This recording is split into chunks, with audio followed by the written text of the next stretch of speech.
We're going to be having this every second Saturday of the month until May. So this first one is called Planning and Preparing for the RGV Seasons.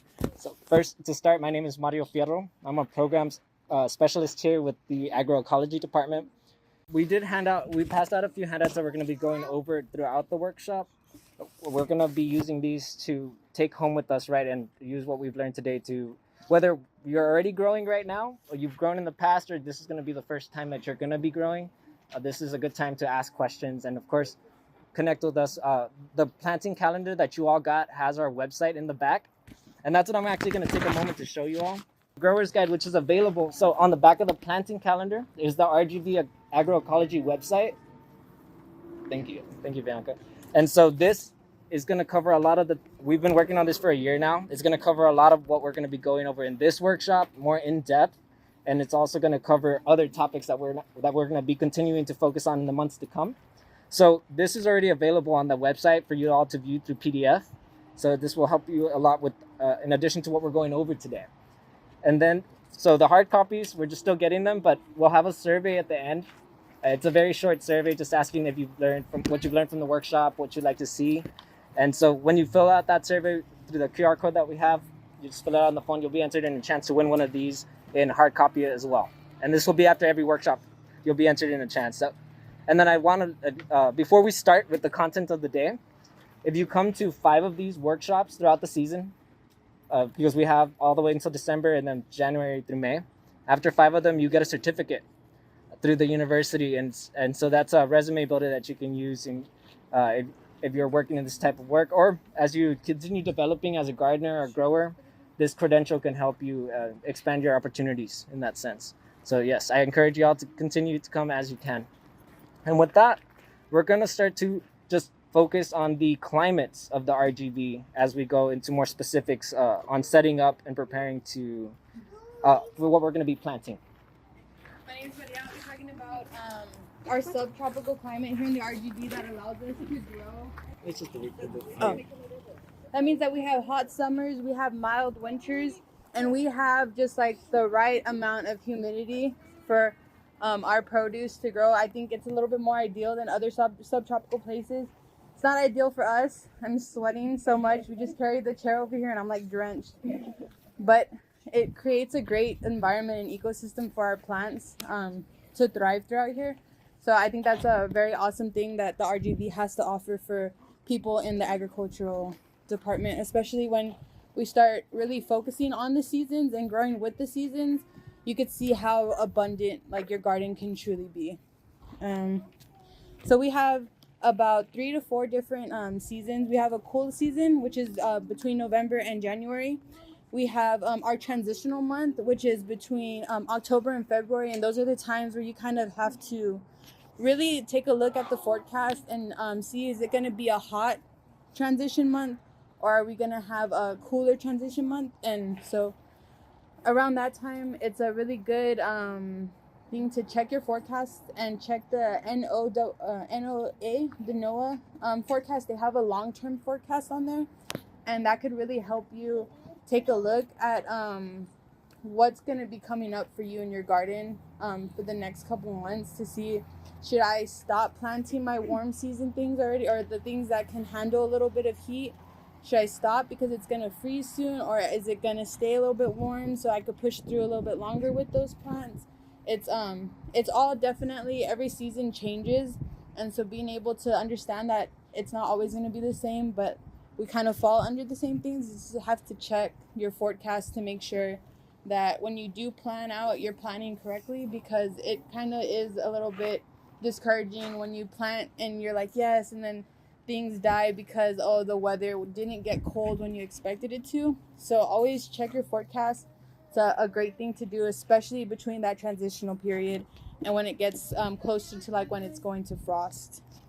We also have our warm seasons. We have 2 kind of warm seasons. You have one in the end of the summer, so you have late August to September, and then you have another warm season between March and May, and we'll go into that more. Ali will talk about the seasons a little bit more and what can be grown during those seasons. So yeah, I'm Ali, and I'm gonna be talking about the seasons and then what you can grow.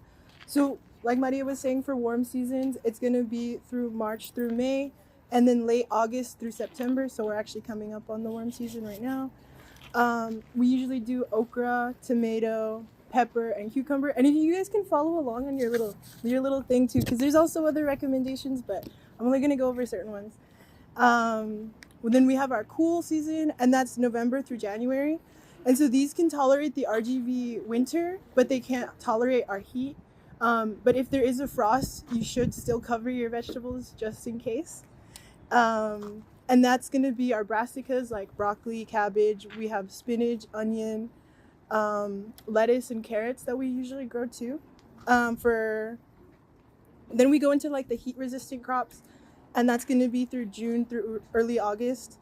So this is like long bean, roselle. It's going to be the okra and sweet potato, and this can handle our heat mostly through the summer, most of the time. And then for cool seasons, you're going to want to plant your frost hardy crops in mid-October through February. And that's all I have for that. I don't know who's going next. Yeah, thank you, Ali. Yeah. Next, we'll have Katie over here. We'll give them a second. So I know this is a lot of info, and like I said, and then especially I want to point out today and the last week we've been having the seasons. Like you can see why it's important to plan ahead, right? Because you see it one day and you're like, oh, this is great, but then the next week we get like a heat wave again. So this is just helping us minimize the amount of things that can happen. Things will still happen with the weather, but this is one way we can, meet that halfway.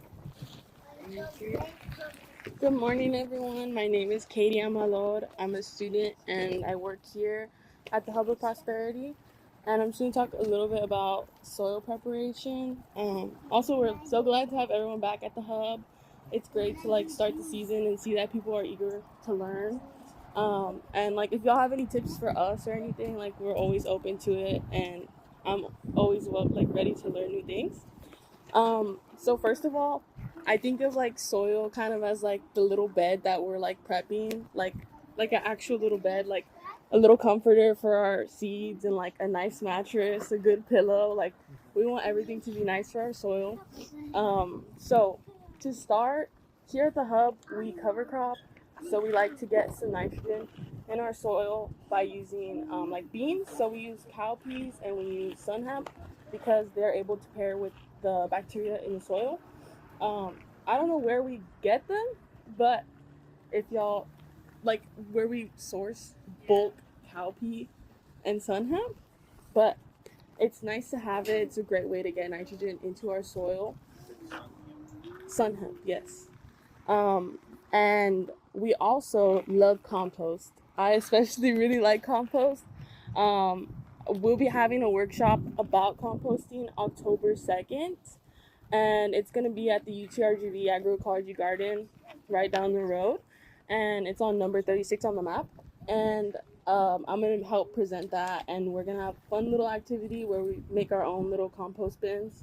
And I'll be teaching just the basics of how to set it up and where you can go wrong and everything. So for us, we need a lot of compost. So we get it from the city of McAllen. So there's actually a big pile back there. We've been using it for the community garden beds, and it just adds a lot of good nutrients. And when you mix it with your topsoil, it helps aerate it and let the water go through.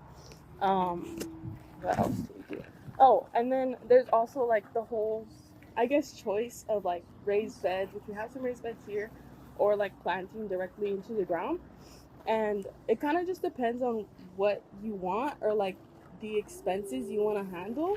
So the materials of all the setup of the wood and a lot of soil, it definitely is expensive, but I know a lot of people like to use them for mobility issues. So if you can't bend down or anything, it's good to have a raised bed because everyone deserves to be able to garden and grow their own food. And for in ground, it might be a little bit more expensive if you're gonna need equipment. So tilling your soil and such. It's more time expensive, I'd say. And yeah, I don't know if anyone does beds or in ground. I don't know what's preferred. I feel it's kind of a little rivalry between people that have raised beds or do it in the ground, but I think whatever works best. And like if you don't have space, container gardening is also a good option. Yeah, and then there's also like tilling versus no tilling. Right now, like like big farms, they are subsidizing like no till for the like climate, because when you till a lot, it does release CO2. Um, but tilling does help. We are like a minimal tilling farm, so sometimes we do need to till, and just try to be very like mindful with it, because it does ruin like your soil health. So as I said, just like invest in your soil, set up a good like bed and that nice pillow, and it should all be good. Yeah, and I'll add to that, Katie, about the tilling. Like for those of us that are still learning terms as well, 'cause I know I only have about a year really practicing this stuff. So tilling is breaking up the soil. And you don't always have to do that. So the reason we talk about soil health, and I'll just say that real quick, is that second Saturday of October, just like this month we're having our workshop, we'll have one focused more on soil texture, finding out the kind of soils that we have in our yard, how to determine what nutrients it's going to need.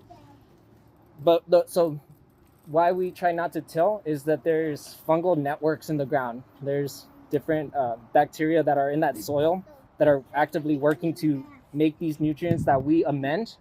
So that connects with why we do the garden beds sometimes. We'll do raised garden beds, and we want to be able to control the environment more. Because you'll see later at the end, we have an activity.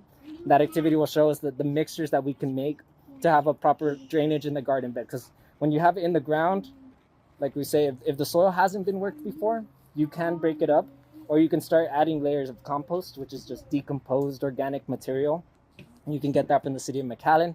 And like Katie was mentioning, there's resources, and again, the Grower's Guide is a good one to check out, that will introduce you on how to make your own compost with your kitchen scraps and other waste that you think maybe no more use for it, but you can use it to add nutrients to your soil.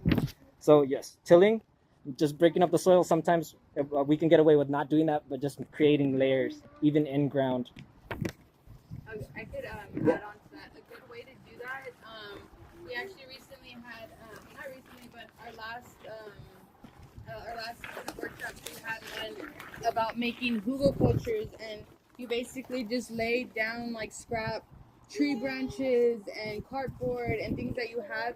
And what hugelkultur is basically like you leave your scraps and it'll decompose for you, but you could kind of do like a semi hugelkultur where you create that layer, but then you get your compost and you lay your compost on top, and you could plant straight into that. So if you don't want to break up your soil, and like you don't, it's like that time versus money effort kind of like, is it worth the like all that work that you're going through? Is your body capable of handling those things? There's a lot of things that you have to ask yourself, like what can I do that's going to make this like last longer, versus like, oh, like, you know, I breaking my back trying to break the ground, and then you have that ground broken, now your back's hurting, you can't plant, and like things like that. So you kind of have to weigh out everything when you're gardening, like what is going to be the best for you, because my planting is going to look different than Katie's, it's going to look different than Bianca's, everybody's is different.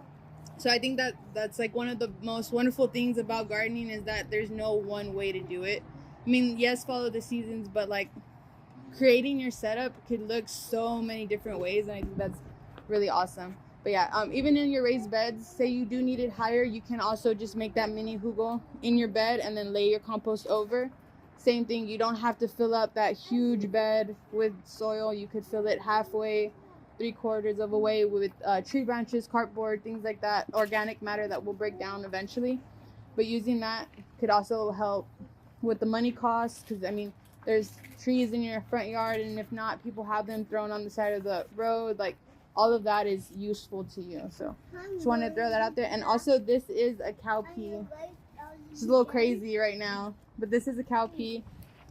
It does produce beans. We usually don't let it produce beans, because then it sucks up the nitrogen that it's creating to make the beans. So we try to like cut it off. It has these little nodules, and I think they all stayed in the soil, but I have one here. And if you cut open the nodule and you see that it's pink like that, that means that it has been creating nitrogen. So I think that's really awesome. You know, I could show you guys, I could pass it around. The little pink, it's not hemoglobin, what's it called? Legumoglobin, like it's like bean blood.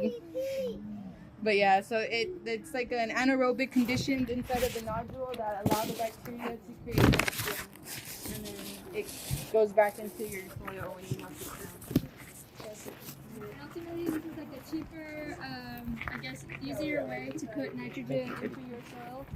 You want a healthy soil for healthy veggies, and we don't always want to be using synthetic fertilizers. This is one of the ways to do it, I guess, in a natural manner. Mm-hmm. Yeah, so far we've talked, and as Maria continues to show you out, so far we've talked about the climates. I know there's a lot of information, so we try to bring it down. We talked about the climate that we experience here. It's a bit different. It changes. It's been changing a lot recently. We're talking about the crops that we're planting during these different times, right? And those are the resources we have. So now Bianca will help us with some of these planting strategies to aid us in this as well. Yeah.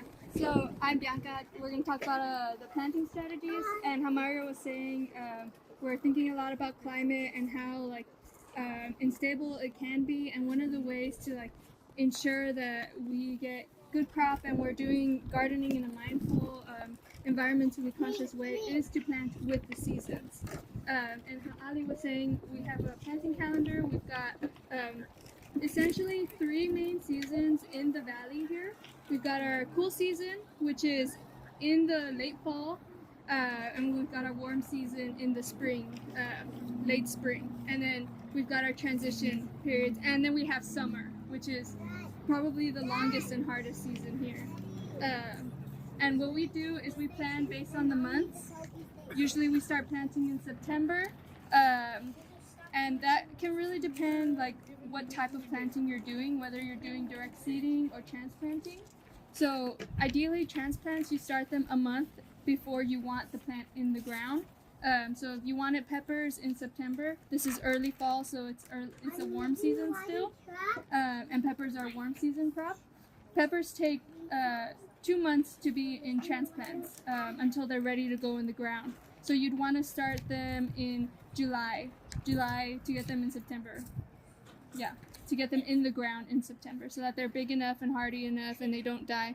And even then, because it's a lot of effort, it's kind of a balancing act on whether you actually want the peppers in September or you just want to wait until spring when they're going to do much better anyways, and they'll be capable of being in the sun in the summer and hot season for longer. Because if you start peppers in September, cool season starts in December, January, they might not even make it if we get a freeze. So that's one of the things to consider. Transplants are usually a month in advance, and direct seeding just happens whenever, I guess you need the crop. What would be a good example? Yeah, radishes would be a good. Yeah, that's a good one. Beets. Yeah, a lot of root crops. Roots don't like to be moved. Yes. Right now we are starting cucumbers and okra in the garden, and that was for the cool season. Okra does better in the hot season, but we wanted to give it a try. This is like an example of how we did with the peppers, waiting to see if they do produce in the cool season. What else do we need? Succession planting. I guess another thing to consider when we're talking about planting is succession planting. Since I do a lot of the planting, I spend a lot of time sitting inside thinking about what the garden will look like in the actual growing seasons. And we can't just put all our seeds in the ground, or we can't just put all our seeds in the trays and then just wait for them and hope that we get all of the plants. And then next thing you know, we have too many carrots. We have to harvest a whole row of carrots and then no more carrots for the rest of the year. So what we do is we succession plant the carrots. We'll put carrots, we'll say half a row of carrots, and then we'll wait 2 or 3 more weeks, and we'll add another half row of carrots. And then the first half of the row of the carrots will be ready, and then we'll still have some more carrots growing for the next 2 or 3 weeks. And then that way we extend our season life for carrots. Yeah, I guess that's another. And then crop rotation. Crop Did you get that one? I did not get crop rotation. Besides that, to have a more mindful garden, crop rotation, as Mario was saying, is also very important. You don't want to be growing the same crop in the same spot every season for every year, because then eventually the nutrients will be depleted in that spot, and you run the risk of introducing more pests, introducing more disease, stressing the plants out, not having a big enough yield. So it's important to rotate the types of crops you're planting between like fruiting plants. So you grow tomatoes in one plot one year, and then you want to change it out with like a rooting plant like carrots, or how we do with the cowpea. Cowpea is a crop. It's a legume. It's a fruiting crop, but we don't let it fruit. We let it fix the soil nitrogen. Yeah. And I think that covers most of the planning part. We have more information back here, and then this is a helpful guide to follow along with the seasons and plan out what you're planting by month. Thank you, Bianca. So we've been talking a lot. We're going to soon be moving to the community garden beds. We're going to be taking a look at one of the garden beds that are there, the raised garden beds. And this one, we're going to look at drip irrigation line, which is another conservation method that we use here on the farm. We touched base on it shortly. So basically, and we'll see this, it's just delivering water through drops directly to the plant so that we conserve the amount of water we're using. And a lot of the benefits that we'll see is being able to set it up on a timer, have that going for you for the busy schedule throughout the week. That way it'll just be going on a regular basis. Then we'll also have a planting activity at the end so that we can take some seeds home with us and get that started in our gardens. So then the last bit of information that I'll share with us today, before we move into these more interactive sections. So we're partly funded this outreach that we do, these workshops, through the Natural Resource Conservation Service. That's through the USDA. So what they do, the NRCS, they help farmers and other urban growers and ranchers at whatever stage they're at. So if you're already producing and you have a crop, they have programs that are called value-added producer grants. So they assist you if you're trying to start a business of like, I'm growing this crop in my backyard and I want to turn it into this. Like, I'm growing tea in my backyard, different kinds of tea, and now I'm doing this. You get your business plan together. So we have a department here called the Center for Sustainable Agriculture, Rural Advancement. And so these employees from the university, they'll help you put together a business plan. You bring what you have, and they'll help you along the way to start considering if these are the resources for you. Because not all of us are going to keep developing to that point. We're just growing for ourselves and our families, our friends, which is great. So this is just a good way to know about the programs that the federal government has to encourage people to grow their own food as well, and to get that back into the community, whether it be like through selling at the farmers markets. So the Grower's Guide will have a lot of that same information that I'm mentioning now, the one at the RGV Agroecology website, in case you're interested. And of course, you can also ask after the website, and I can connect you with more of this information about programs to get a hoop house. If you have more than an acre, you can get the hoop houses that we have on the farm that just extends your growing season. Not for everybody and for everybody's needs, but it's something that if you're thinking about it, there are programs for that as well. So with that said, we are going to get up now and we're going to walk over to the garden bed, and we're going to go through what it looks like to set up that drip irrigation system.